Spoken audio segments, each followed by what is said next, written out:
Hi friends, welcome to my channel. ఈరోజు దోసకాయ పచ్చడి ఎలా తయారు చేయాలో చూసేద్దాం రండి. 2 దోసకాయలు అలాగే ఒక 3 టమాటాలు కట్ చేసుకొని పక్కన పెట్టుకోవాలి. పెట్టుకున్న తర్వాత గ్యాస్ మీద ఒక కడాయి పెట్టుకొని అందులో పచ్చిమిర్చి అలాగే కొంచెం వెల్లుల్లి వేసుకోవాలి. కొంచెం జీలకర్ర కూడా వేసుకొని వాటిని కొంచెం ఫ్రై చేయాలి. మిరపకాయలు కొంచెం ఫ్రై అయ్యేంత వరకు ఉంచుకోవాలి. కొన్ని ధనియాలు కూడా వేసుకోవాలి, దాంట్లో బాగుంటుంది టేస్ట్.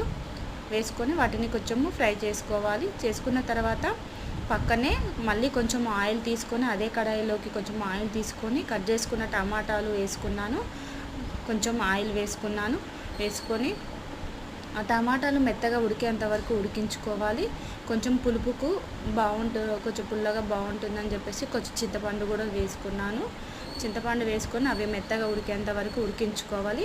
తర్వాత కట్ చేసి పక్కన పెట్టుకున్నటువంటి దోసకాయ ముక్కలు కూడా వేసుకొని అవి మెత్తగా ఉడికేంత వరకు కూడా మూత పెట్టి కొద్దిసేపు మగ్గనిచ్చుకోవాలి.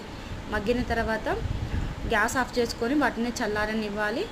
ఈలోపు పక్కనే కొన్ని పల్లీలు కూడా వేయించుకొని మిరపకాయలు, పల్లీలు వీటన్నిటి కూడా మెత్తగా గ్రైండ్ చేసుకున్న తర్వాత ఇవి మెత్తగా ఉడికి చల్లారాయి కదా. చల్లారిన తర్వాత వాటిని కూడా ఇదే మిక్సీ జారులోకి వేసుకొని కొంచెం బరకగా పట్టుకోవాలి. రోట్లో నూరుకున్నట్లుగా ఉండాలి కాబట్టి కొంచెం అట్లా చేస్తే బాగుంటుంది. బాగా మెత్తగా ఉంటే టేస్ట్ అంత మంచిగా అనిపించదు కాబట్టి కొంచెం బరకగా మిక్సీ పట్టుకోవాలి. తగినంత సాల్ట్ కూడా వేసుకోవాలి. వేసుకున్న తర్వాత ఈలోపు మళ్ళీ కడాయిలోకి కొంచెం నూనె పోసుకున్న తర్వాత దాంట్లో తాలింపు పెట్టుకోవాలి.